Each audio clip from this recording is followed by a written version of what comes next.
All right. This is the part I don't like. Hi, everybody. I'm just waiting to see if we're actually live. We should be, because I set everything up. Same as usual. And let's see if we get a notification. Usually takes about 1 minute. Ah, here it is. Here it is. Wow. And it's even got the thumbnail.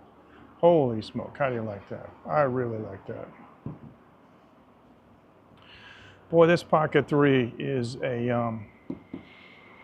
it's a live streaming machine, guys.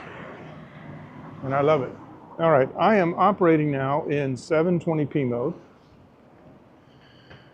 And the smooth setting, I think I found, where the sweet spot where it wants to be.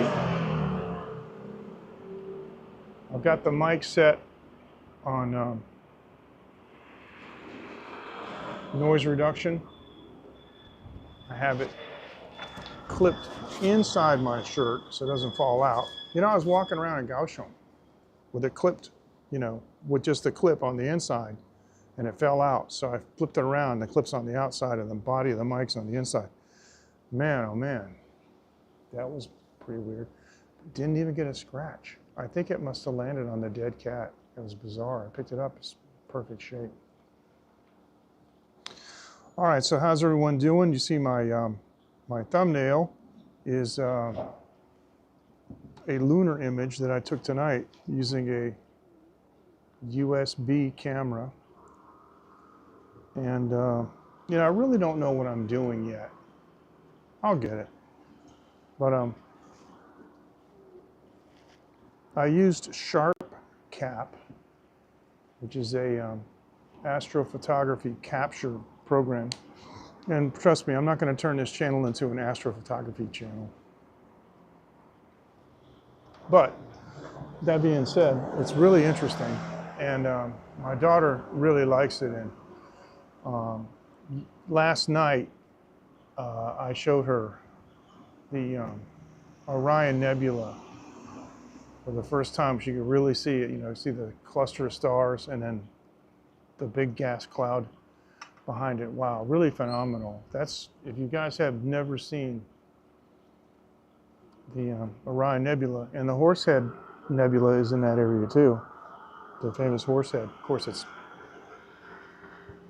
really far away. It's astronomically small. It's really tiny.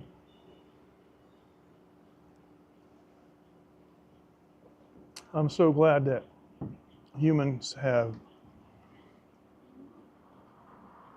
built telescopes like the Hubble and the James Webb, and I understand there's even some bigger ones on the horizon. That's going to be really, really interesting. There's some huge terrestrial-based observatories that I've been reading about that just have some new breakthroughs in mirror technology, being able to grind mirrors and so forth. Now I wonder what's going on. The thing is, I'm live streaming. I have a live streaming symbol on the Pocket 3, and it tells me that the mic's connected and everything's running fine. I just don't know what would happen if I pressed the record button. Would it simultaneously record while I'm live streaming? I'm not willing to try it because it might kick it out of live stream mode and just start recording, and I don't want to do that. So I'll tell you what, if I remember, when I get ready to sign off, I'll try that and see. But I took a bunch of videos. The whole thing about Sharp Cap is it runs about 4 or 5 frames a second. It records video, and the gain of my camera is so high. I have to set the gain like on 4, and then when I was trying to image the moon, I had it set on 1. But it's a color camera. I was surprised. I thought it was monochrome. You could actually see some color on Saturn. Of Of course, the moon is fake. Moon is all just, grayscale, black and white. So if you're processing the photos, you don't have to worry about, color saturation. But the planets and, other things. Camera I have is a solar system camera, and it's not optimized for deep sky objects, which is okay because, my telescope mount is not optimized for deep sky objects. I was pretty shocked at how bad the tracking actually was, because it's meant for visual astronomy. Now the USB camera has a considerable amount of magnification. It's like having a pretty high power eyepiece. Jupiter was pretty big. You see the lines, I can see the red spot, on the computer screen. And thing is I'm going to be getting, it's on its way, the new StarSense auto guider. And when I get that, then it uses a camera pointed at the sky, and it gives you a lot more accurate tracking. And I'm not sure how it's pretty sophisticated technology. It's got to be magnified, so that you can see the star movement. Otherwise, you could look up and you can't visually discern that the Earth is rotating. It takes quite a bit of time for you to notice that. What doors? You take a look at the sky and you go indoors and come back out half an hour later, you can see, but you can't. It's not within our visual acuity to see it in real time.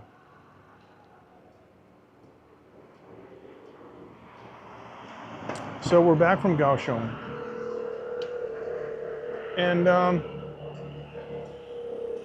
while I was down there, I used the Pocket 3, which I really, really like now. All right, I'm going to face around the other way, okay? Because, got this Pro Black Mist filter on, and let me just do this kind of, I don't need to show that partition. But there you go. That's that's the neighborhood. I like that filter, man. I really like what it does to the highlights. If I could, I would take the glass out of the frame and just glue it permanently onto the front. I would never take it off if I could. Because the only thing I don't like about the system is that it's magnetic, and I can't use the wide angle lens and the Pro Black Mist filter at the same time. But I did see some filters that were advertised on Shopee, and it said in Chinese that they're thin enough that it can fold up and the gimbal can lock, which is fine because the gimbal's locking, that's okay, but the problem is that it doesn't come out, which is a big complaint that I've been having. But going back to what I was saying, if I can remember, I'm tired. The guiding, when I was taking the video of the moon and Jupiter, I was using the app, and I have a Wi-Fi connection to the telescope, which is really cool. And you take a Wi-Fi connection, and then you can use the app to navigate around. And it's really nice being able to do that. And what I like about it is that if you kind of touch it up a little bit, in other words, if you use the controls either on the app or on the handset of the telescope, and you move the object in the center of the eyepiece, you can tap a line in the app, and it kind of it adjusts that, it adds that as a point, and it keeps getting more and more accurate, as you go along. Now, the interesting thing is, I have been live streaming a lot over the last few days because I really like this Pocket 3. I love how it looks. And I have been experimenting and trying to get the settings correct, and I think I have them set now. But I did walk around, as I was starting to say, filming with it. Now you guys know me, I'm not really a vlogger per se. I'm a live streamer, and the content that I do and that I've been doing for the last 7 or 8 years, since 2015, mobile that is geared towards interaction, with the audience.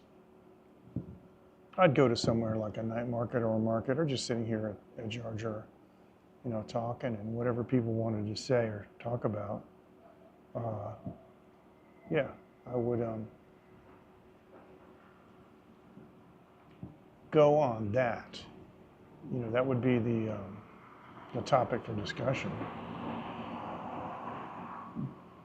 So I'm not really used to just walking around and talking to myself, as a vlogger.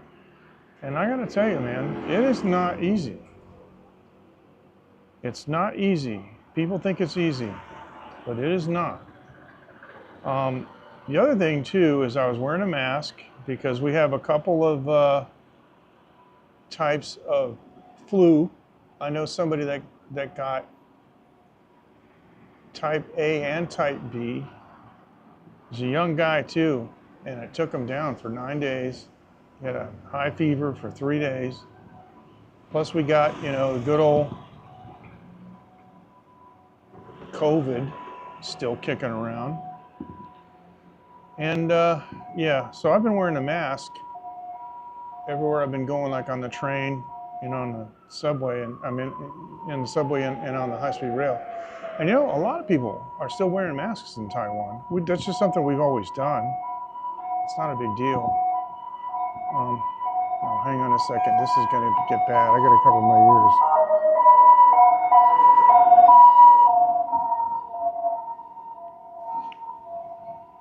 All right.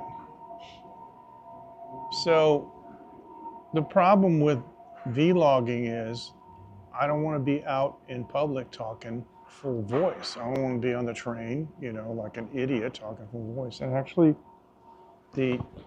all these transportation modes, like the high-speed rail and so forth, they always tell you, they say, please lower your voice so the conversation doesn't bother other people. And there's always one or two people that talk really loud, or they'll be watching some idiotic video. Just no headphones, speaker all the way up, And so I'm not that person. So what happens is with my mask on and with me talking really low, it ends up sounding like I'm mumbling. So I got an hour and a half of mumbling and some interesting stuff. But I put it all together in one long big clip. It's an hour and like 29 minutes. I couldn't believe I had vlogged that much stuff, but I did. And so I put it on Google Photos, and I put a link into my late night group, the family we have, on the Line app. And I asked them to tell me if there's any redeeming factor, any redeeming qualities whatsoever in that whole hour and a half worth of vlog, So anyway, I think people are getting burned out because I've been, like I said, I've been live streaming like the last couple of days, so I got like one view, and it's me.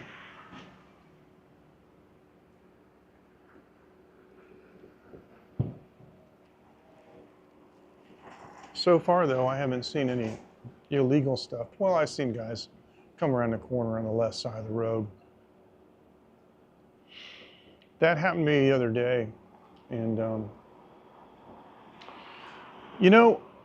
something happened yesterday too, which is interesting. I rode my bike, and I I found a new liquor store. Gosh, it's weird. In my neighborhood, I didn't know it was here before. I saw it on Google Maps, and it says foreign liquors. And I went there, and it's all, you know, single malt scotch and stuff. They got Glen Tronac, which is my favorite distillery. Some pretty cool stuff. But as I was coming back, I saw a family of Indian people. Traditional dress, you know, some grandmas, mom, a couple of kids. And they're crossing a road, but they did something that I suspect they probably do back in India. They were in the middle of the crosswalk, and they stopped to turn around to talk and have some kind of a conversation about what they were doing. In the meantime, a guy was turning left on his scooter. Now, I pulled up on my bike, and they were right in front of me, which means that they were on the right side of the road. The guy turning left, he was coming from the right, if you can imagine, on the cross street, and he was turning left. So he should have gone past me on my left. But he actually stopped right in front of me. This guy was going to turn on the wrong side of the road because he wanted to go to 7-Eleven. And I was in the process of raising my left hand to wave him over and tell him, your lane is over there, when somebody clipped him. Because he shouldn't have been doing what he was doing. Another scooter came by and just kind of hit him like in the license plate in the back. So that's what you get. But a couple weeks ago, you guys remember that guy I told you about? He likes to take a break in the afternoon beside my house. He'll have a couple Taiwan beers in the luggage compartment on his scooter. My guess is his wife probably bugs him about drinking. So he'll go sit over by my house. He parks his scooter next to my car. And he's super polite, because sometimes I'll come out and I'll want to leave, and he's like, oh, do I have to move my scooter? I'm like, no, it's cool. And he's like, oh, I'm sorry, excuse me. That's cool, man. I recognize, you guys have seen those pictures I have shown you of the scooters that just sit outside my house. You know, I don't know why, but it's kind of like there's a parking lot there, you know? As long as they don't interfere with, you know, me doing anything I want to do, like pulling my car out, or if I have to get in through the gate to the back door or anything like that, I don't care. But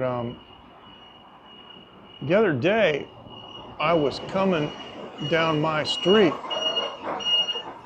actually to go right where that truck was, because my street's down on the left, and I was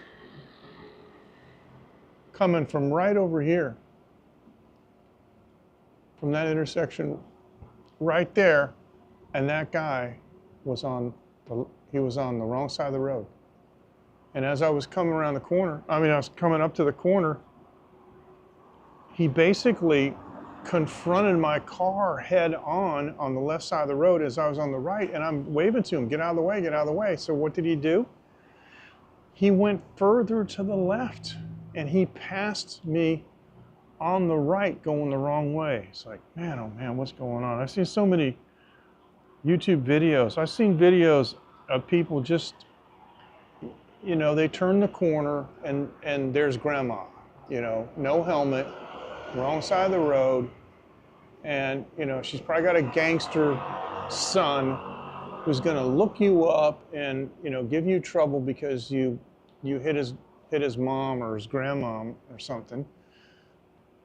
But it's her fault. What are you going to do? Nothing. That's what you're going to do.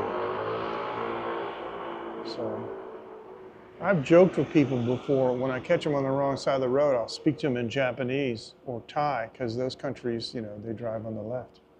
But I got in an argument one day. See, I took the Taiwan driving test here. You know, I went to driving school, and I know for an absolute fact that the law says you are not allowed to drive a scooter on the sidewalk. but people do it all the time. And a woman at the far end of that block almost hit me one time. And I'm standing on the sidewalk, and you know, she swerved at the last second. And so as she drove by, I said, "This is not a road." And she actually had the audacity to stop and turn around and give me some lip. So I said, "Well, let's ask the cop. Why don't you stay here? Because, you know, the police station's 2 blocks away. I'll just call him." "No, I don't have time." "Yeah, of course you don't have time."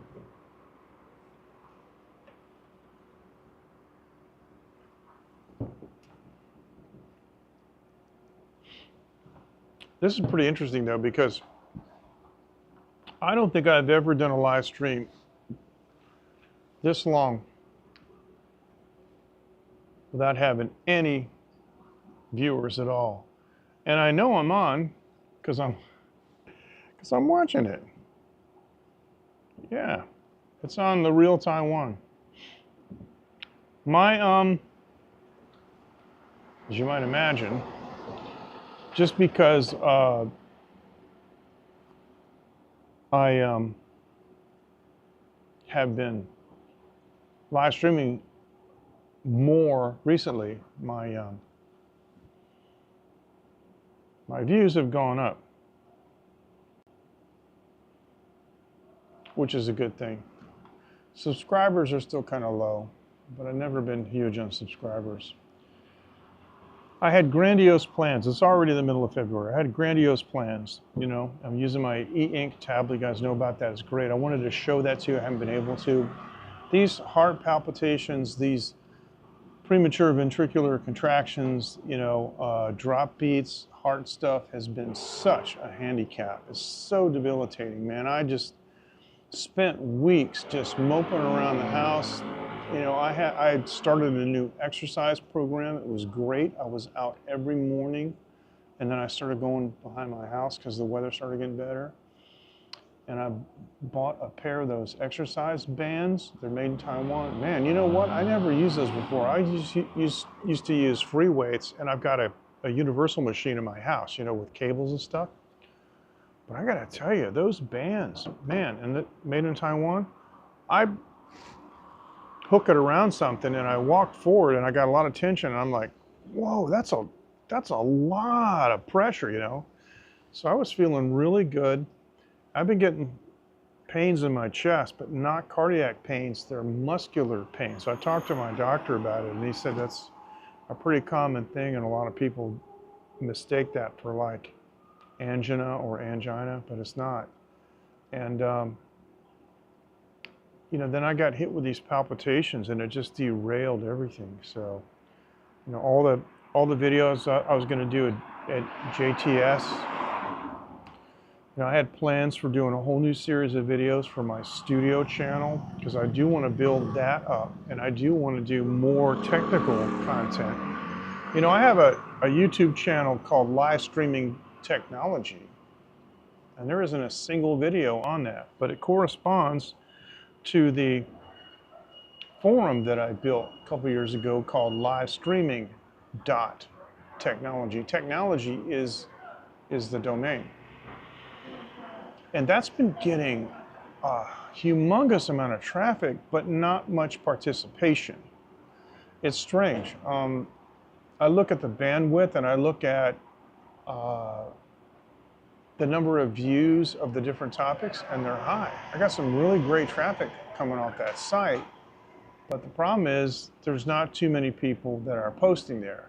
So once in a while I'll get some interesting comments, and some people have found that there is a forum for Prism Live Studio, both the mobile app and the PC version, and people are now leaving comments about problems they're having with Prism Live Studio on that site, which is cool. But I haven't done any content on that channel, and I'm thinking I would like to. And Uncle Bud asked me to do a video on the Pocket 3, what I got, what I bought, and what it consists of, and so forth. And you know, a lot of the big YouTubers, I mean, they have, DJI mailed them the thing like 2 months before, but they all echo the same thing, and half of them don't even check.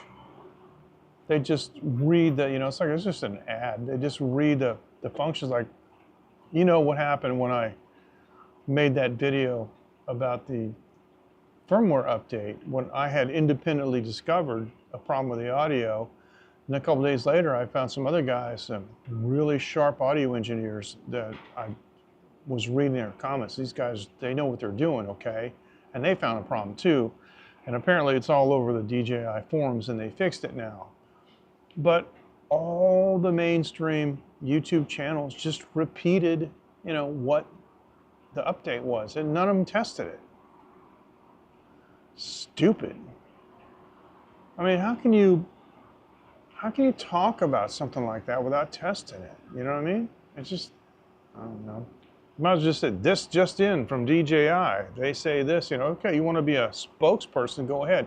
But they're always like, yeah, DJI sent me this, but they don't have any control over what I say. It's independent and blah, blah, blah. Okay, fine. But you didn't test anything. So, yeah. Anyway, long story short, I would like to do some content on the live streaming technology YouTube channel and talk about, you know, live streaming on the Pocket 3. You know, you guys know that when I first got this thing, I couldn't get it to work. I don't know why. It didn't work. And I was trying to use the SNS login, where you directly log in, you know, with Google on YouTube. But the secret is to use RTMP. And I saw a YouTuber's video about that, and he said how to stream anywhere on the Pocket 3, but I couldn't get it to work with my iPhone. And it's kind of strange how it's, you know, you have to propagate a hotspot on your phone, the thing to connect to. It's just bizarre. But obviously now it's working. It's working pretty well too. So I'm thankful for that. And but I don't know what happened. There was an update, right? And I had read on one of the big YouTuber channels, because I always read the comments, right? Let's see what these people have to say. But there's some fairly sharp cookies out there, you know, that are using this stuff. And, you know, if you're ever in doubt about something, the YouTube comments will call you out. If you're wrong about something, you better believe that they'll call you out on it. And so I was reading a comment by a guy, and he said that the latest firmware update fixed live streaming. I'm like, wow, really? Okay. And so I was talking with Dave about it, and we have a line group called Streaming Technology or Streaming Tech. We talk about all this stuff. And Jake, you know, who's the lead developer in Prism Live Studio for the Android platform, he's in our line group too, right? And so we have direct access to him. It's really nice of him, because sometimes we bug him, but he's been very gracious, you know, about it. But I posted that I had read that, and Dave asked me, you know, what did they fix? And it took me a while to find it. I don't know why, because I'm dumb, I guess. But I found the release notes, you know, for that latest firmware update, and it didn't mention anything about live streaming. But here we are, and it's working. The thing is, though, is I have been updating, you know, what I do. And I just had an interesting thought here. I'm going to go to YouTube Studio. I'm just going to make sure that somehow or another, this stream is not set to private. Because if it is, that would be a big problem.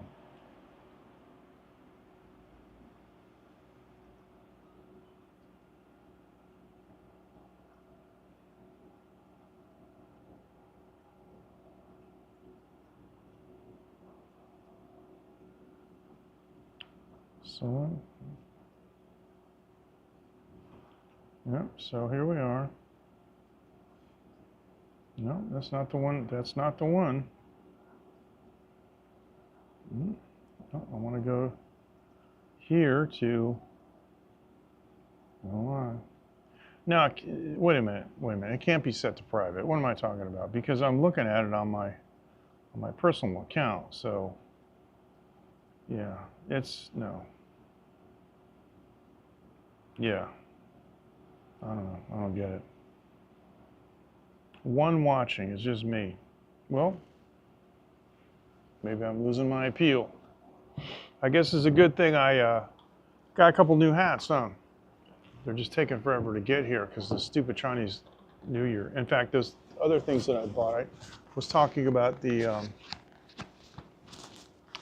some Ulanzi products. Ulanzi makes a little barrel-shaped stick with an integral tripod.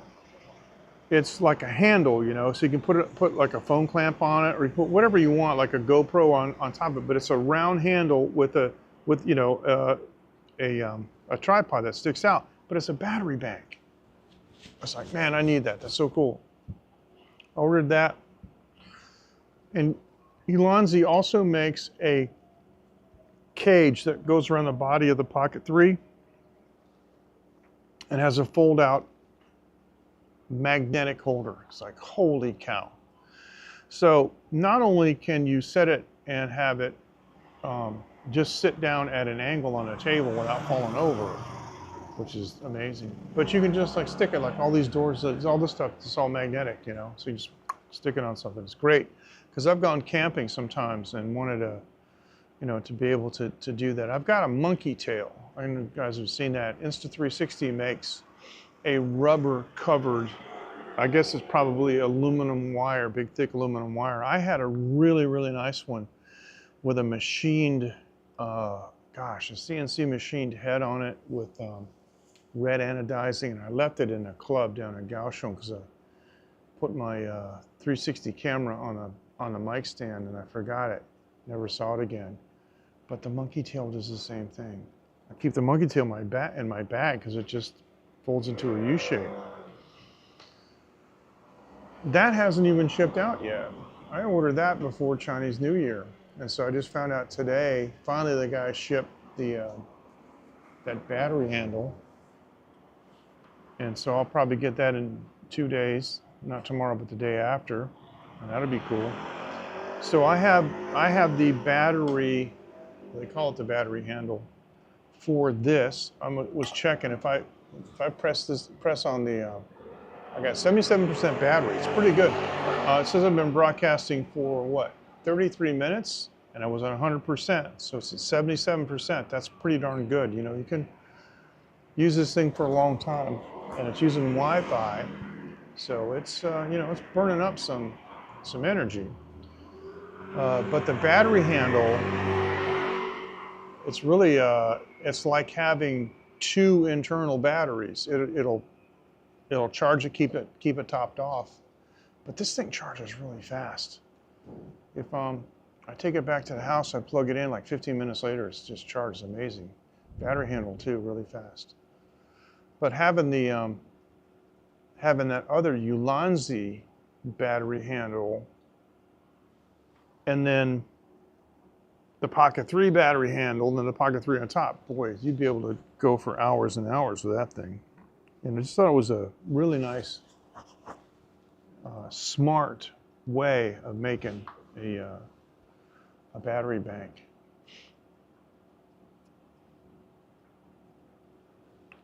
Okay, let's go back around.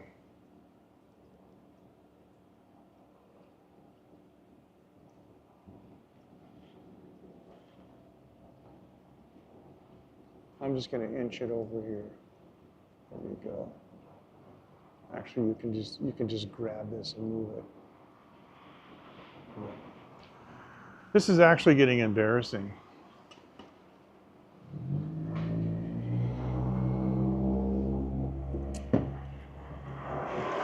Because yeah, nobody's on. It's Thursday night. I keep thinking it's Sunday night because of the holiday. Phoenix goes back to school tomorrow. And she has to go to school on Saturday too, because it's a makeup day for some of the time that she's had off. And also 2/28 is a holiday here. It's a national holiday. Hey, that's the Jar Jar cat. Hey there, you know me. Come on over here. Come on over here. But yeah, but then we've got that's the Jar Jar cat right there. We've got a national holiday. How you doing? You know me, right? Yeah, come on over here. Yeah, get over here. Let me give you a little pet. Yeah, there you go. Yeah. Oh, I know what you like. You like the little butt scratches. That's what you like. Yeah. You like those butt scratches, don't you? Look at you. You're just so sweet. Yeah. What a cutie. You're getting the rats, huh? Yeah, because the boss lady told me that's why she got you. The boss lady got you. Gosh, you're going upside down and everything. I can't even keep up with you. Boss lady got you to keep the rats under control, huh? Yeah. I know. I can't even keep the gimbal on you. There you go. Like those butt scratches, don't you? I know. Yep, I know what you like. But then what will happen is, in a minute you'll get tired of it and you'll turn around and you'll bite me. That's what you always do. So, oh. Wow. Jumped up on the table. I guess you want more attention, huh? All right. Guess that's enough of that.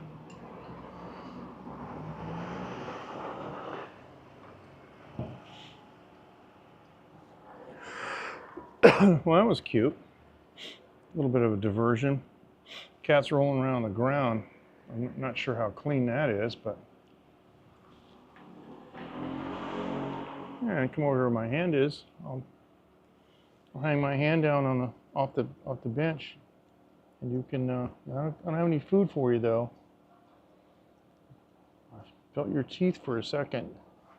Don't you bite me! Come on now, stop doing that. Cat's got like a love-hate relationship. Come on. Where are you? I know what you want, but you can't bite me, you know. All right. Boy, now she's up on the seat beside me. Yeah. Well, what you want is some loving, don't you? I know that feeling. Yeah. Okay. Yeah, it's actually a good cat, and she's a good ratter too. I've seen her tearing after a couple rats. Whoa, what you doing? Oh, you're up on the table, huh? Looking at the phone? Oh, this is whiskey. You don't want that. Yeah, you don't want that. That's not for kitty cats. Okay. Anyway.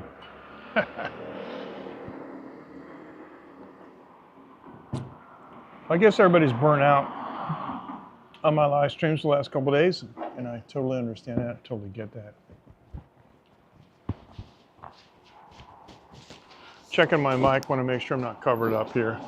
I use a dead cat all the time. I leave the dead cat on all the time. And I don't really know if it makes a difference. So here's what I'm going to do. I got to remember this is like almost 40 minutes into the live stream.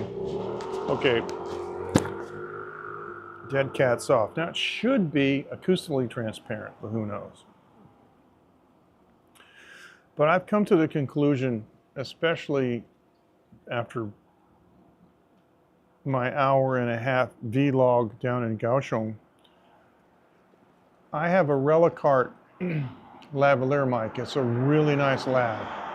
It's tiny, and you know, I could run the cable up my shirt and stick that thing on my collar, and it would be very discreet.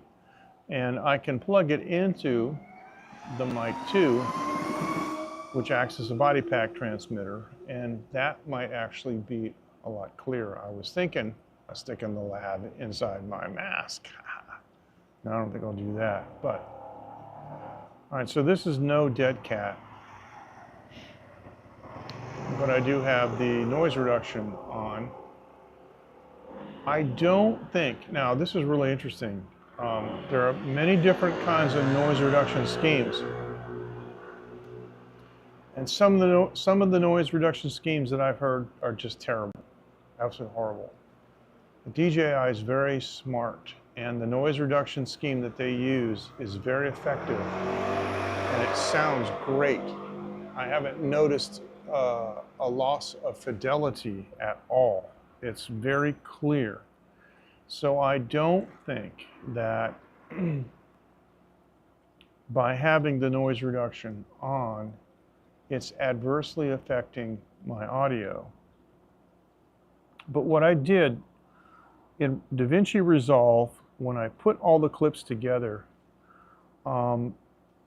because I was recording and not live streaming, I had the backup files inside the Pocket 3, and they're in stereo, you know, of the 3 microphones, the microphone array.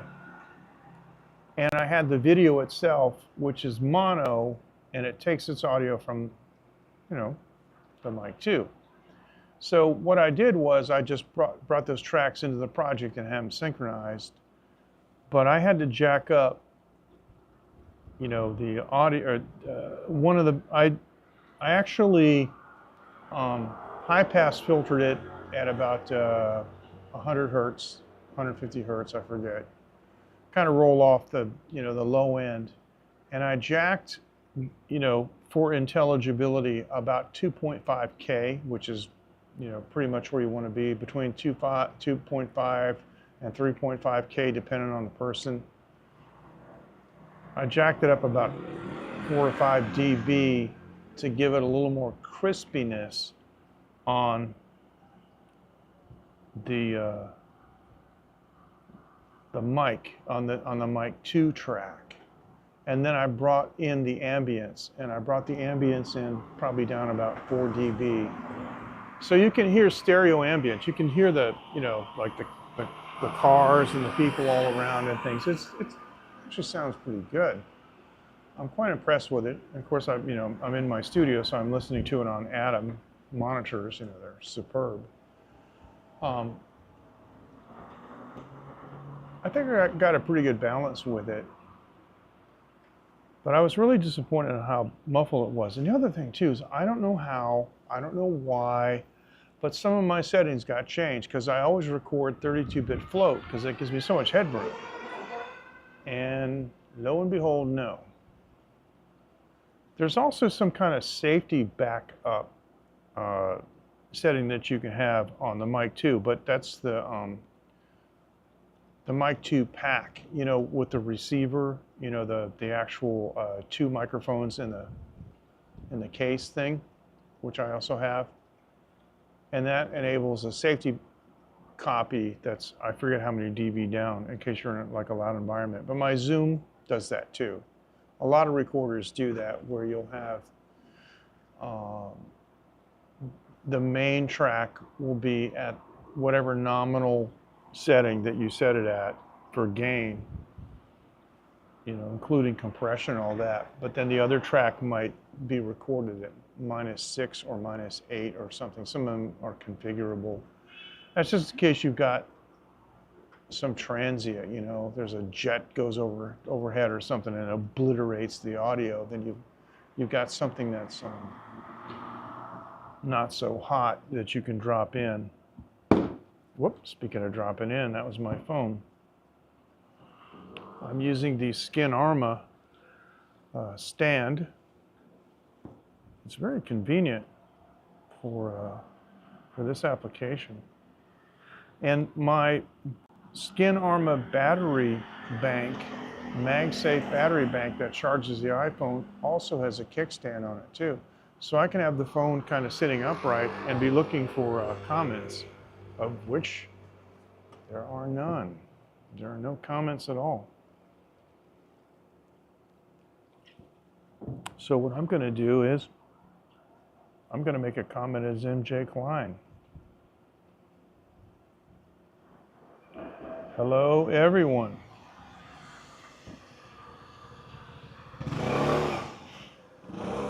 And there it is. So yeah, at first I thought I had goofed up the settings and made them and made this live stream somehow private, but I didn't, because I'm viewing it on my personal channel, which is different.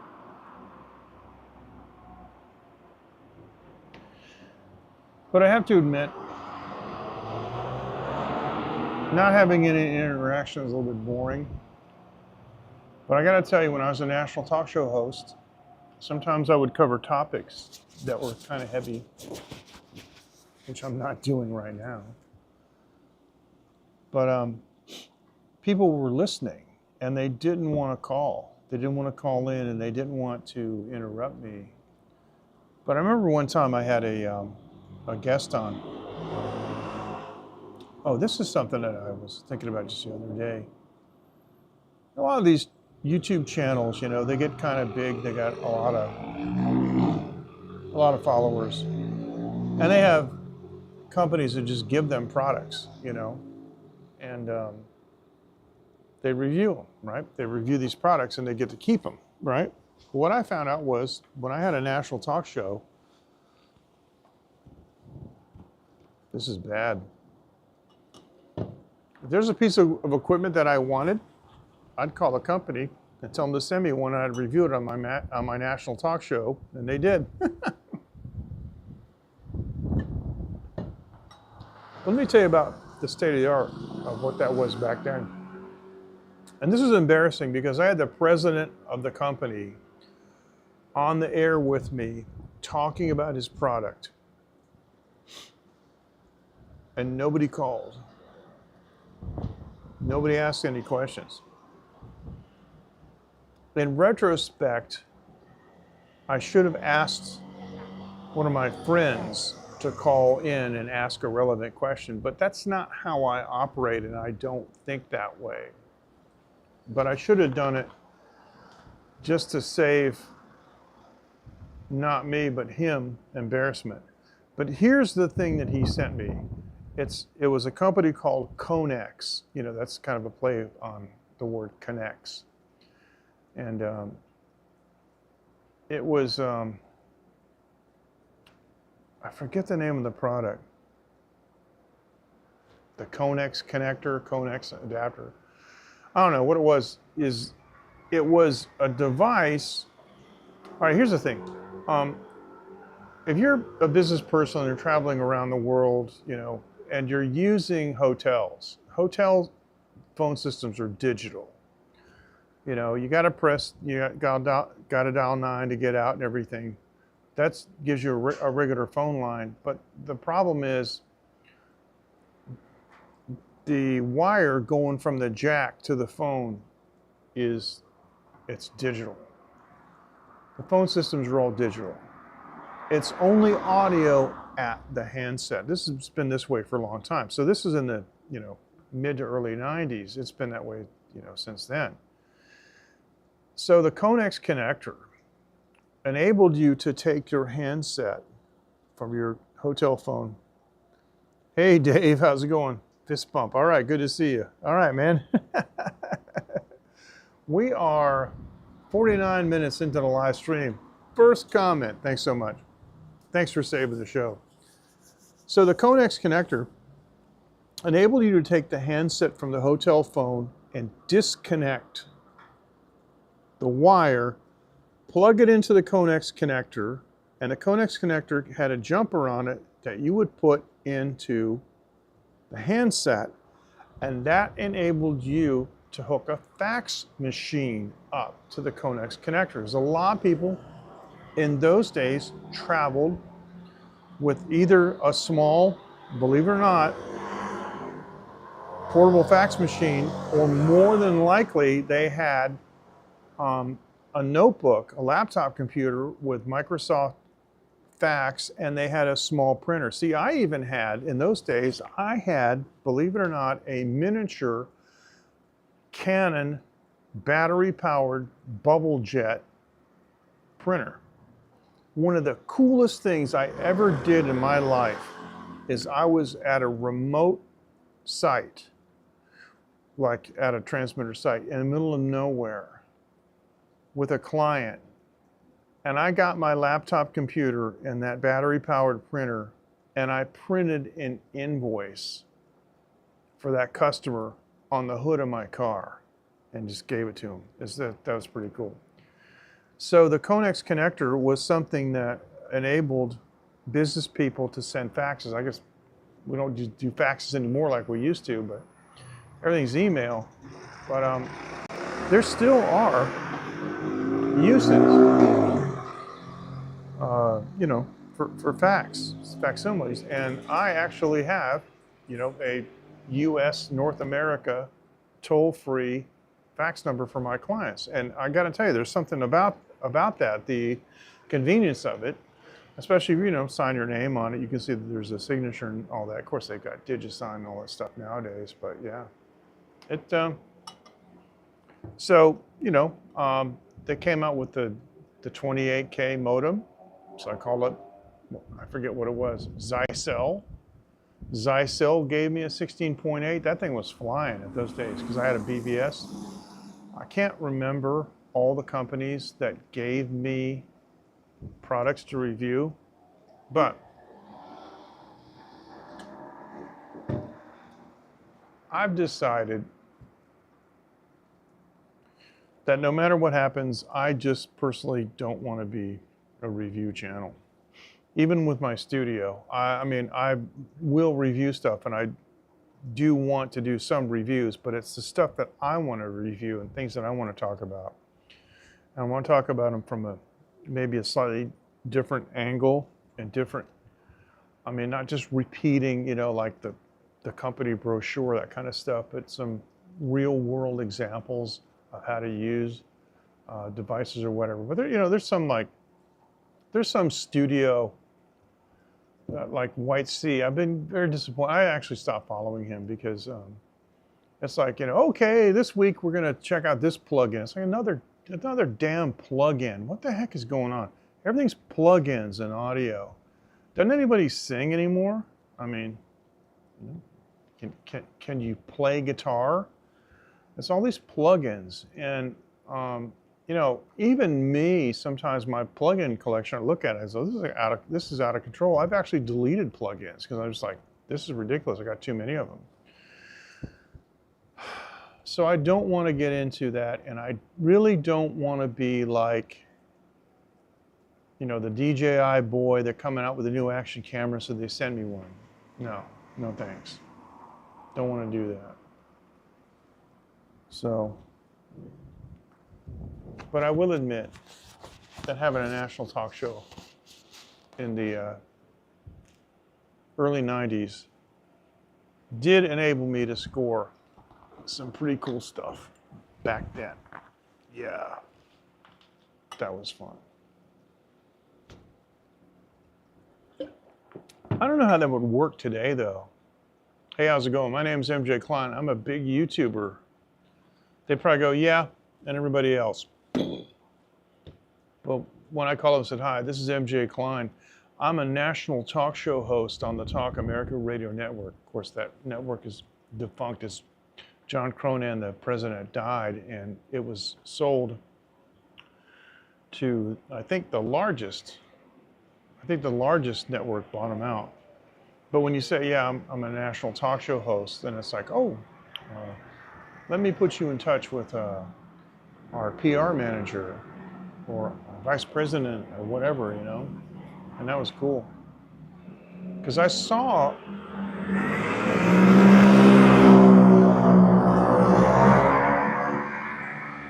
remember that I saw an ad probably in one of the magazines. We had magazines like Board Watch that were all about BBSs and stuff, you know, and that kind of you know, goings on within in the early internet world, right? The early online world. And I mean, these are the days of the America Online floppy disk. Okay, that's the era we're talking about. Excuse me. But I saw an ad for the Connex connector, so I called them. And I told them, you know, who I am, and I saw an ad for this device, and it's fascinating, and I want to try it. And the thing is it doesn't matter if, you know, you have a digital phone or whatnot, or just a regular, you know, POTS, plain old telephone service, because it's always audio, you know, up the cable, the coily cord to the handset, right? And so I tried it at home. I sent some faxes and received some faxes, and this thing works great. And I took it to some other places and tried it. It was like amazing. So I had the guy come on, and I don't remember. I don't think I devoted an entire show. I was talking about some other subjects, and I had him come on, and it was like, I do remember one thing. I do remember that that was during the time when I was still recovering from my back injury, and I was in a lot of pain. And I was standing up, and I had the mic arm up really high, and I was kind of sort of pacing back and forth and trying to keep from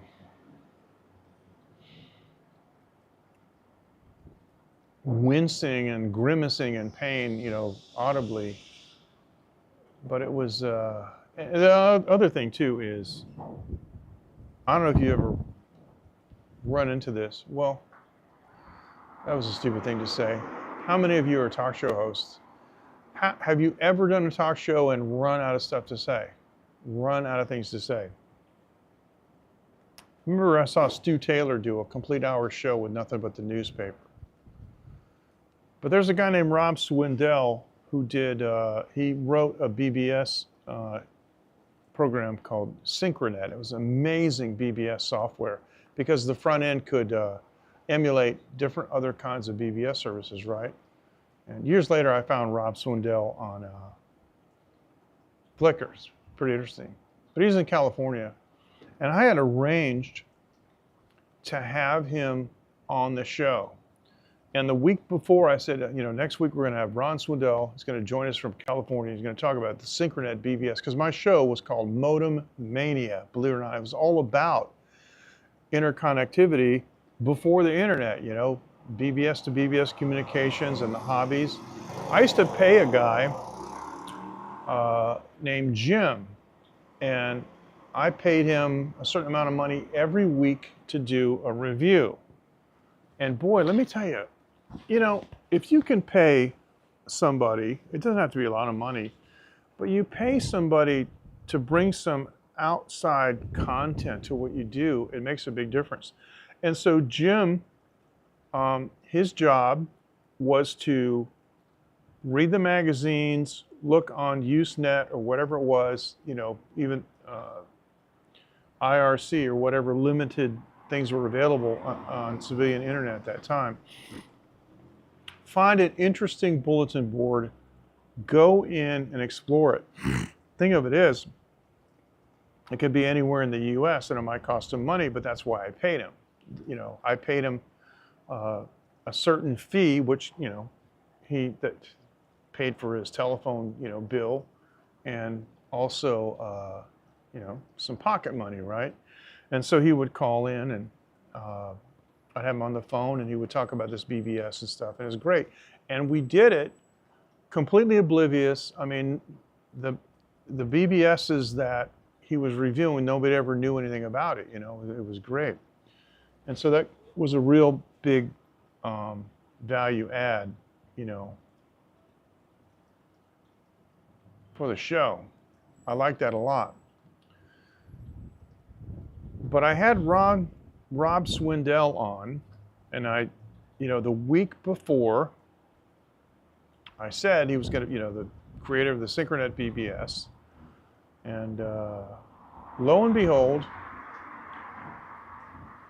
it's an hour before the show.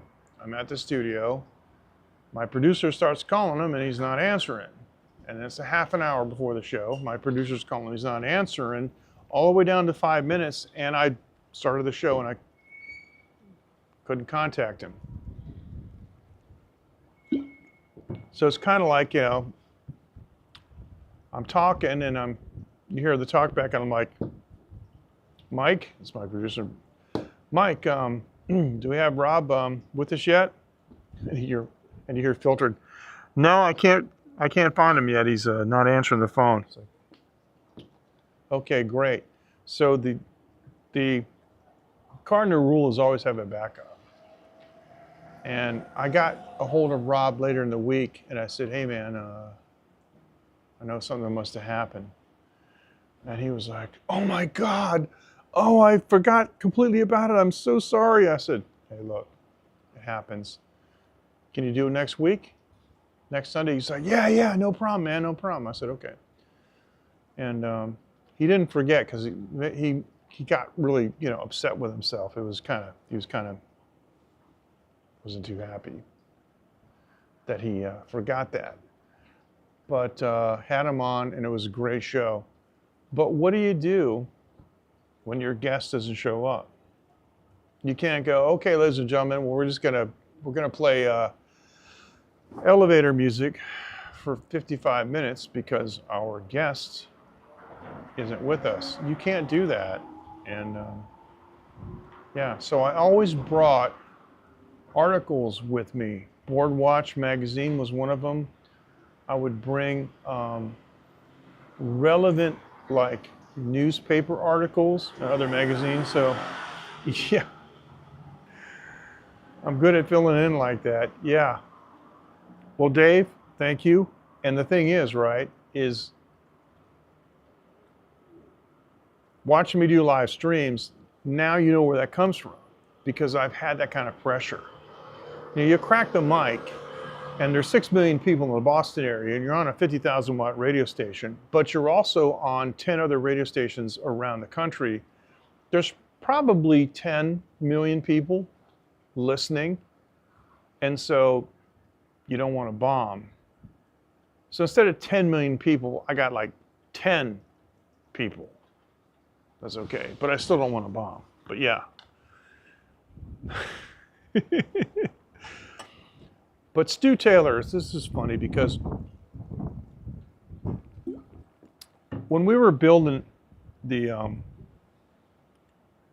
new network headquarters, I was the vice president of engineering, and it was my responsibility to build the studios, and I designed everything. I designed the furniture, and I had a cabinet maker come in, and I had designed, we had 2 studios that were 90 degrees, and they had glass, okay?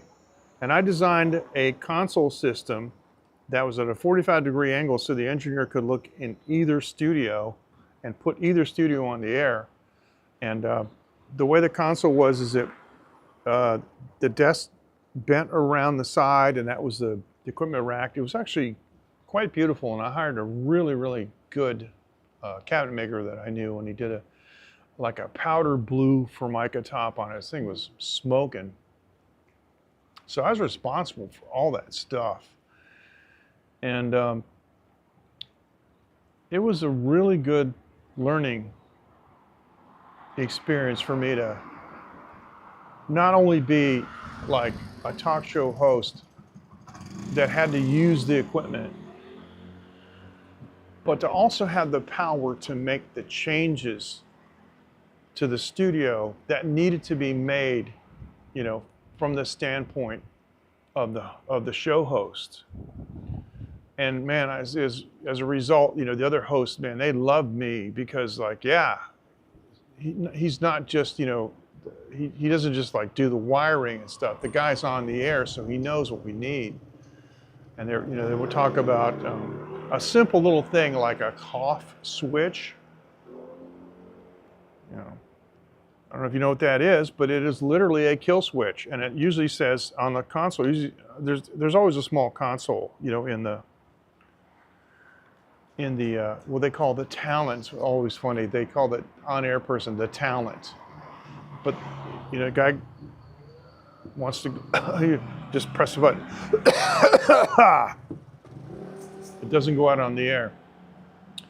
And we were having some growing pains at the studio. We had put a new console in, and had some problems with it, and things weren't working out. And I don't know exactly why, but I think it was because back in those days, guys like Stan Major was a huge host that we had on our show, but he lived in Florida. And I don't know if you guys remember Jack Anderson. He's passed away a long time ago, but Jack Anderson was an investigative reporter with a monster reputation for integrity. And he actually had Parkinson's. And I would listen sometimes on the feed from his house, and you would hear him shaking. It's like, wow. But Jack Anderson was great. And but these guys all used the internet.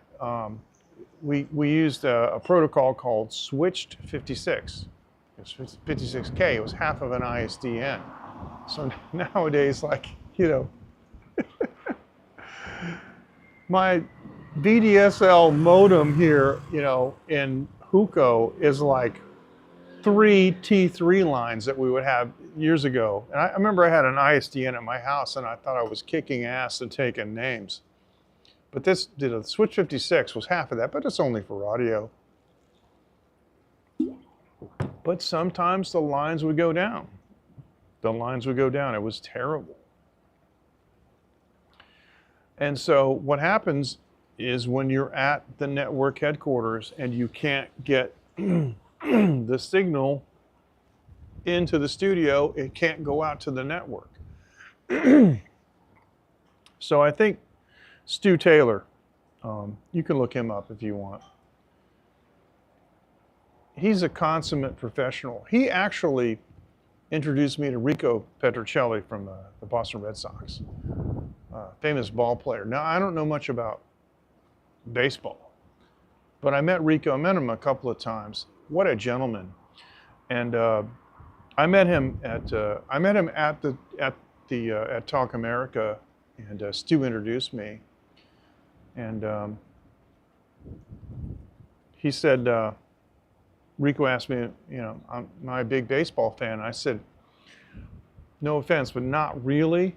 But I have 3 nephews that they love baseball. And he's like, what are their names? And I told him their names. He wrote out personal autographs to my 3 nephews, and I sent them to my sister. And those kids were floored. It was amazing. Rico Petrocelli. That was cool. But Stu was a consummate professional. Stu wrote a book. I forget the name of it. Gosh. But here's the thing. You know that the movie Saturday Night Fever with John Travolta? There's, you know, the poster where he's going like this and all that. That was Paramount Pictures, if I'm not mistaken.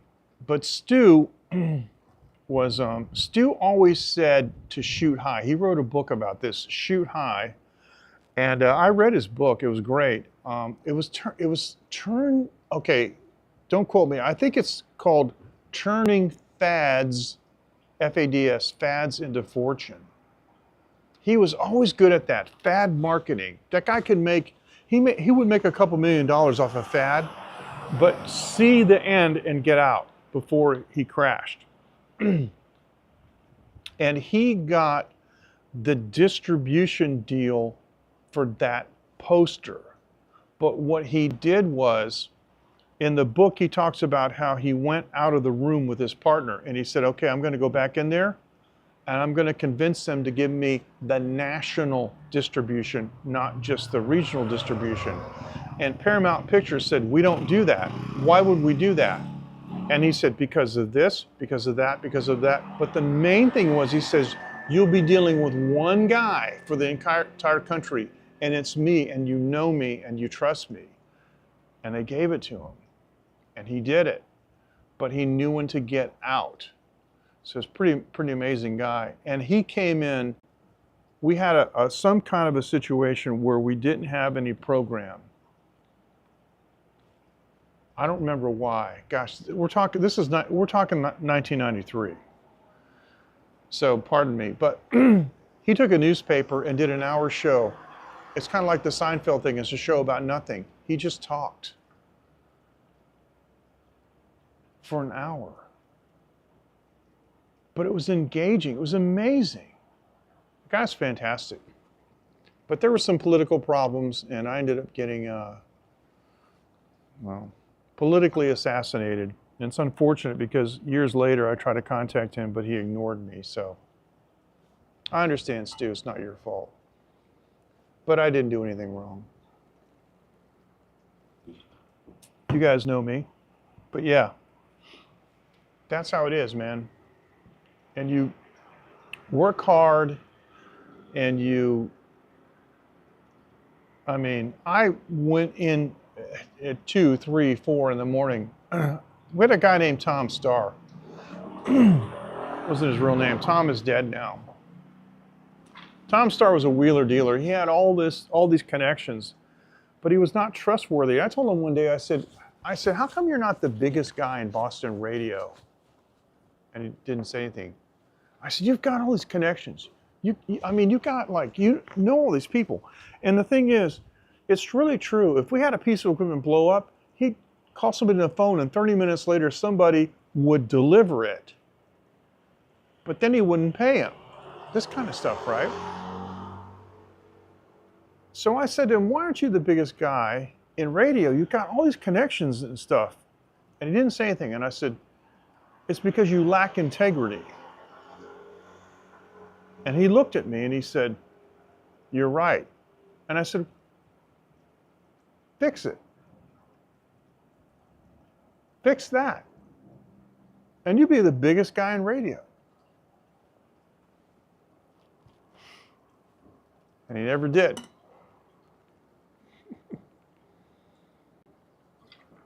But I never saw anybody like that. And radio is full of people like that. Radio is a dirty, dirty, dirty business. You know, I love it because I like being on the air and doing things, but I hate it because of the business in the background. But I think you guys know the story I told you about when I was in Thailand and I met a guy that had a radio station, and I'd been drinking all night, and I said, hey, sometime I'd like to do 30 minutes. Thanks. I appreciate it. I'd like to do 30 minutes on your, radio station. And he took me there right now, but no. But talking about Tom and going in, at 3 o'clock in the morning. Let me tell you something about me. If I have the authority, in other words, people are working under me, and something bad happens, and someone says to me, I knew that was going to happen,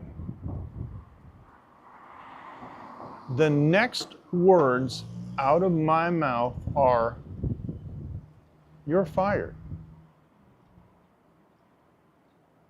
Why in the world would you have knowledge that something bad was going to happen and not do anything about it?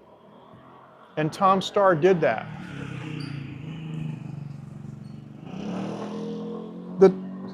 The talk network had a computer. See, everything, even in the 90s, was computerized. Nowadays, nobody knows this. I mean, the actual listening public has no idea that DJs work from their home now. They get a playlist from the music director, and they do bumpers. You know, I don't even know the names of these new songs. I just know, like, I guess Taylor Swift is an artist now. So they'll be at home and they'll use this software and they'll go, okay, here's the latest tune from Taylor Swift, blah, blah, blah, blah, blah. And they just upload it to the system. They're not even at the station. And the automation system just runs it. The DJs are just, there's no ad-libbing. It's all pre-recorded. But they're professionals, you know, so it sounds like it. And even me, you know, I can do a bumper that sounds live, right? So that's how it works. But back in the 90s, all of the ads, the advertisements are all programmed. And you know, you look at the network clock, and top of the hour to 2 minutes after, it's, you know, it's network, and then there's so many minutes, and then it's local ads, and then so many minutes it's network ads, and you know, so they got the clock divided up into talk segments, and in the radio business, they call the ads, they call them stop sets. That's what they call them. So you know, you say, oh, we got a stop set coming up in 2 minutes. You know, I'd hear that in the IFB or something like that in my headphones. Yeah, stop set coming up in 2 minutes. So the reason they tell the host that is so the host doesn't like run into, you know, a stop set and suddenly gets cut off, or she gets cut off, and you know, so it's like, so they can say, okay, so we're going to take a break and we'll be right back after these words, and that's how it works, right? Now we had, for the time, a very sophisticated system, but it kept a log of everything it did. It ran this spot, it ran that spot, it did this, it did that. And it's really important because all the downstream radio stations in the network get their cues from that computer because it sends tones. A lot of people don't know that, but they're sub-audible tones. They're like 16 hertz or something, I forget what it is. But they're sub-audible tones, and their decoders at their end turn their automation systems on for the local ads, right? Because you've got, like, you know, the car dealer and the, you know, the glass replacement person and the plumber and all that are the local ads, but they get triggered from the network clock that comes from the computer, and it sends the sub-audio, you know, up the satellite, downlink to the individual stations. That's how it works, okay? It's been that way for decades.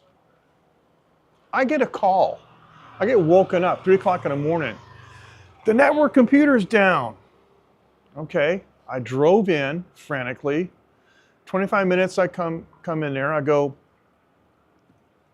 the hard drive is completely full. It's been overwritten by these logs. Somebody had called Tom Starr. And Tom Starr came in, and he's watching me look, you know, at the, and even in the 90s, I was a computer guy. I'm looking at the directories, you know, this hard drive, it crashed because it couldn't write any more logs to the hard drive. And Tom said to me, I knew this was going to happen.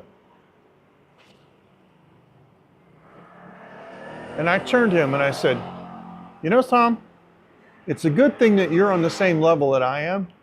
You're a vice president of sales, and I'm vice president of engineering, because I would fire your ass for that. You knew this was going to happen. And he kept saying, yeah, we need the gigahertz. What he meant was a gigabyte. Back then, a gigabyte drive was really big. I said, no, that doesn't solve the problem. That's like when you go to the restroom and they run out of toilet paper, so they just put a huge roll in there. Well, that runs out too. Here's what you need to do. And I wrote a batch file that deleted all the logs that were over 2 weeks old, because if we didn't have a problem that we had to go back and research within 2 weeks, we didn't need the files, and that solved the problem. And you know, I was like the batch file master, because I had I had a BBS, man. My nightly maintenance batch file was like 500 lines long. And so I just wrote a DOS batch file that looked at the dates, and if it was more than 2 weeks old, it deleted the files, and the network never went down again. It's like, how stupid, that should have been in a show. This is MJ Klein, and we're going to talk about how stupid can you get. So tonight, we're going to talk about how stupid you can get, and this is how stupid you can get when the network computer can't write to the hard drive anymore because it's full. And we'll be right back after this. That's what happened. But sometimes I wish I had a talk show again. But what I would want to do is I'd want to do shortwave. I'd want to do like 5 million watts on like the 49 meter band. And know that, I was hitting the F layer of the ionosphere and bouncing off and going all over the world. Does that make me a narcissist? I hope not. I just love radio. But yeah. Well, this is interesting because I spent the first 45 minutes of the show, tonight's show, talking to myself. And Dave came in, and I don't know why, but I just went off on this tangent about radio. And it, radio. People sometimes ask me, what's the weirdest story that you ever heard? Okay, now I have kind of rules. If somebody tells me a story and they weren't the original person that witnessed it, I would only repeat that story if that person had told me got it from the original person, but it couldn't be more than, it couldn't be 10 degrees away. And so I heard a story from the chief engineer. Oh, really? Okay. Well, being on an Art Bell kick is not a bad thing, man. Art Bell was great. He was the master. Oh, by the way, I took the dead cat off. So I was going to do a test and see. I took it off earlier. And where's, I don't know if I can find the. Yeah, now the dead cat's back on. Does it make any difference? I think it's acoustically transparent. I want it to be acoustically transparent. Yeah, Art Bell was great. I'd love to have a show like Art Bell. And what I liked about Art Bell is that he never cut anybody down. Somebody could come on and say that they were, Zontar, the thing from Venus, and he would treat them like that's what they were. It's amazing. Yeah, he was great. Anyway, what's the weirdest thing that I ever heard? I heard from the chief engineer of a radio station that told me the following story. This was an FM, okay? So, the FM band, right? Because FM is not like AM. There's no ground wave to speak of. It's all line of sight, and they want high hills, high mountains, high towers. So the transmitter site is up on the top of a mountain. And he goes up there for the monthly inspection, the transmitter site. Just wants to make sure everything's okay. No rats have moved in there and stuff, There isn't any legal requirement necessarily to do that. But yeah, and the guy's a chief engineer, and he's just being diligent, right? So he goes up there, and as he gets closer to the top of the tower, to the top of the mountain, he realizes he can't see the tower. Now, with FM, it's important that you understand at that frequency band, the tower is only the support structure and the antenna is on top. In the AM band, the tower is the antenna. And 99% of them have an insulated base. Of course, I was chief engineer of WLYN, and I had a grounded base because we had a folded monopole, which is a type of skirt. It's pretty interesting. That was a really good education for me. Okay, so anyway, the FM station always has, you know, a multi-bay array. You'll see like a pole with pods on it, you know. And the Shively half-wave 2-bay is like the best one, by the way. So anyway, this guy's driving up the road and he can't see the tower, but he's listening, you know, on his car radio. And he hears the station just fine. He gets up to the top of the mountain, to the transmitter site, and the tower has fallen for some reason. He didn't elaborate. And the station is on the air. He's like, what? You know, this is Twilight Zone stuff. He runs in the transmitter. Into the doghouse, not the doghouse. He runs into the transmitter building. He's looking at the transmitter. He's looking at the parameters on the antenna monitor and just making sure, why are we still on the air? And everything's nominal. He's like, what is going on? Here's what happened. From the transmitter, it's fed by coax, which is an unbalanced system. It's fed by coax, you know, up the tower to the antenna, right? Now, everybody knows that coax has standing waves, okay? And there is a zero crossing point, which if you use a TDR, time domain reflectometer, you can find the distance where there's actually a 0 point crossing, where if you were to cut the cable, there wouldn't be any significant power there. There wouldn't be like a big voltage spike, you know, might spark or something like that. What had happened was the tower had fallen and it cut the transmission line and it crimped the outer conductor to the inner conductor, essentially making it a closed circuit, what we call a stub.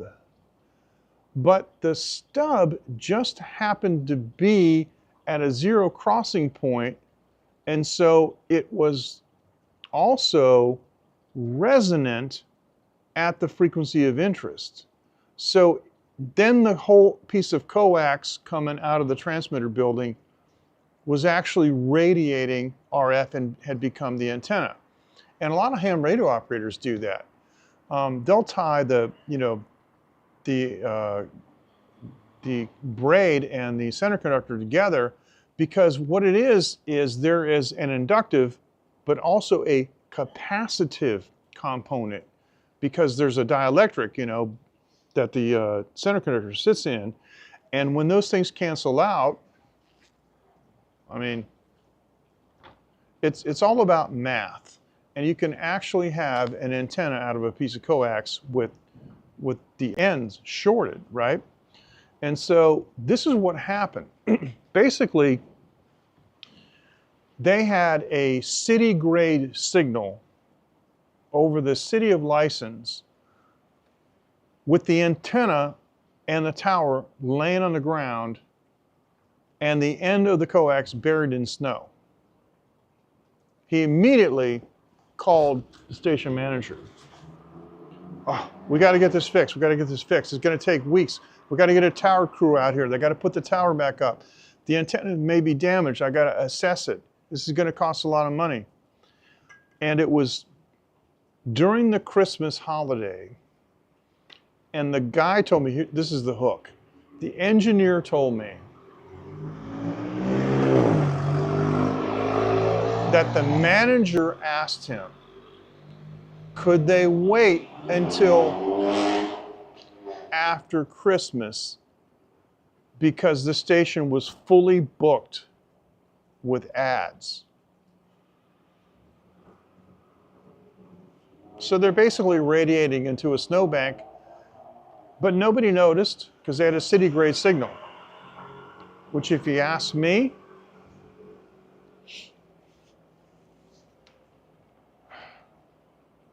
they should have built like a trestle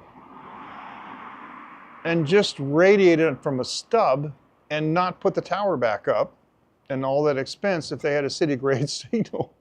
It's just like, yeah, of course the stub would be, it'd be, you know, it would radiate off the sides, you know, 90 degrees to the plane of it. But yeah, that was like the weirdest story I ever heard from radio. But I will tell you something that happened on my station. I was chief engineer of WLYN, and it was 1360, and boy, 680 in Boston, one of the big talk show stations. Okay, well, the second harmonic is 1360, and it used to be a big problem. When I would be listening to my station, 1360, and I'd be on 128, Highway 128, and I'd hear the second harmonic from 680. Anyway, so I get a call early morning. Can't turn the transmitter on. Can't turn the transmitter on. I'm like, okay, I'll be there in a second. And I lived, you know, close by the town. And the transmitter was in a junkyard, believe it or not. My friend Dana Popolo was the chief engineer before me, and he told me that he pulled, because it's in a junkyard, so I had keys to the junkyard. He pulled into the junkyard and pulled his car up to the transmitter, and the transmitter had a separate fence around it. So you open that fence, and he goes inside, and he's working there for a couple hours, and he comes out, and some guy's taking parts off of his car. It's like, what are you doing? He says, I need this taillight. He goes, that's my car. It's like, well, it's in the junkyard, so.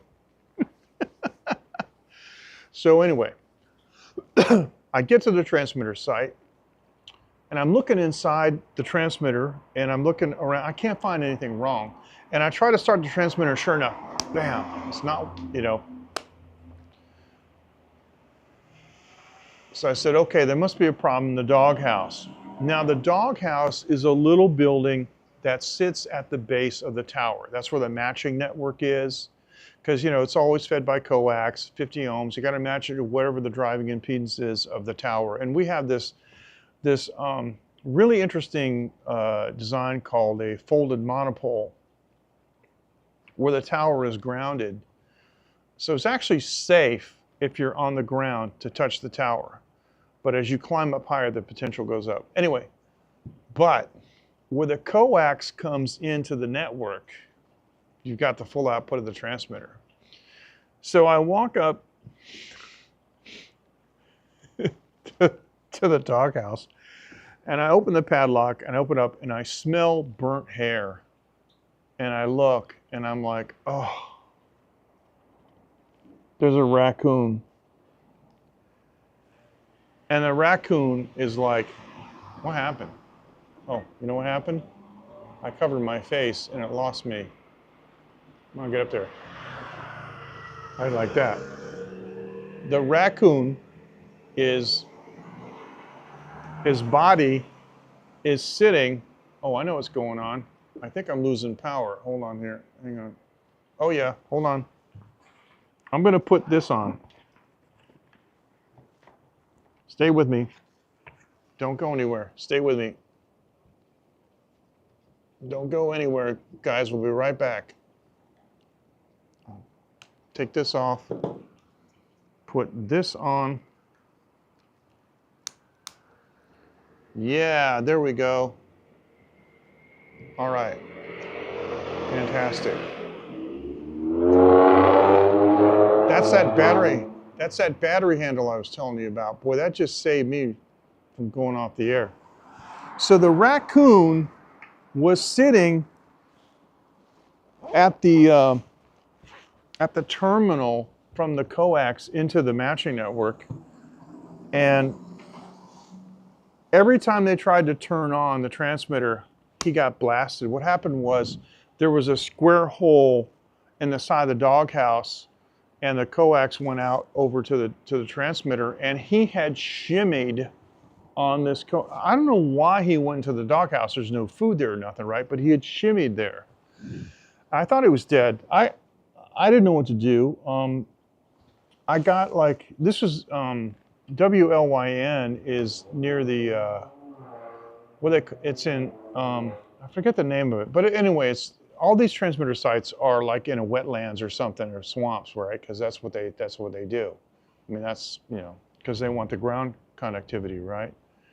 And so I had like a reed, and I just, you know, I picked up this reed, and, you know, it's like, you know, like grass, something soft, and I just kind of touched him and tickled him with him, and he woke up. And so I called the animal rescue service, and they said they're going to send somebody out, but it's going to be like an hour and a half. But I got to get this radio station on the air, but I don't want to hurt this thing, and I sure don't want to pick him up and grab him. But I just tickled him with the, you know, I touched him like around his face, and he was like sort of semi-conscious, and that woke him up. And so once he woke up and he saw me, his kind of wild animal instincts kicked in, and I just stood back. The transmitter's still off. He actually reached up and he grabbed a hold of the coax, and he went hand over hand out back where he came from and jumped down, and I ran into the transmitter shack and turned the radio station back on, and I called Animal Rescue Service. I said, raccoon is gone, he's gone back, he's okay, apparently he's gone back to the wild. So that was something that happened to me. I thought that was pretty interesting. Now, we're using the battery handle, and it says that, okay, the Pocket 3 has 31%, and the battery handle is 93%. So the battery handle immediately charges the Pocket 3. And then the funny thing is I have a blinking red light that I didn't have before on that. So, yeah. Now, what I said earlier was, when it's time for me to sign off, which is going to be soon, that I want to press the record button to see if it will go into record while I'm live streaming, or will it go into record and end the live stream. That's what I want to see, because the Pocket 3 does not actually record. It doesn't record the audio or the video when I'm live streaming. So record. So yeah, that's the thing. I want to make sure of what that function does. So anyway, we have been on for 98 minutes. Hour and a half and more. That's great. I think it's time. It's 1:37 in the morning. I think it's time to call it a stream. I'm gonna tell you something right now. I have to have my phone on to see the comments and handle the stream, but it does not drain at the same rate that it would if I was streaming from the phone. So that's a really, really great benefit from using the Pocket 3 for streaming. So let me do this just because I like how how it looks over here. I'm going to prepare to sign off. Ladies and gentlemen, thank you so much for joining. And I'm going to assume that when I press the record button, it's going to kick us off. Okay? But if it doesn't, I'm going to go to the Mimo app, and I'm going to do a proper end of the stream. So we've reached 99 minutes and 32 seconds here with the DJI Pocket 3. And so I want to thank everyone for joining. And it's been a pleasure sharing some of these crazy stories. So let me do this. I'm going to press the record button because I want to see if it will start to record, which would be interesting because I would sometimes like to record the live stream. And with Prism Live Studio, you have the option of saving your live stream. So if this actually works, then yeah.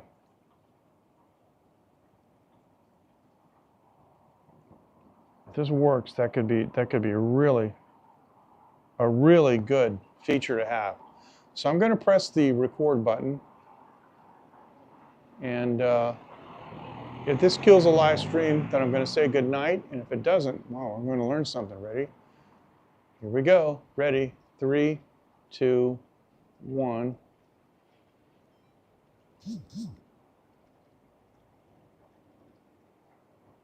I don't know what it did. Oh, it went to green. I don't know what green means.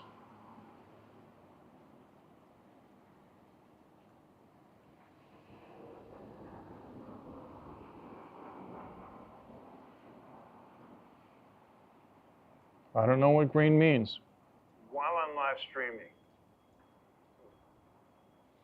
I'm checking this. I don't know what green means. While I'm live streaming.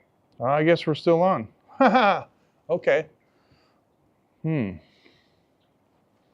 I'll press it again. Now it's blinking. I don't know. I don't know what that means. I'll have to review it later and see if I actually have a recording. So you guys take care, and we will see you next time on The Real Taiwan. Thank you so much for joining. Have a good evening, morning, afternoon, wherever you are in the world. And remember, I love you.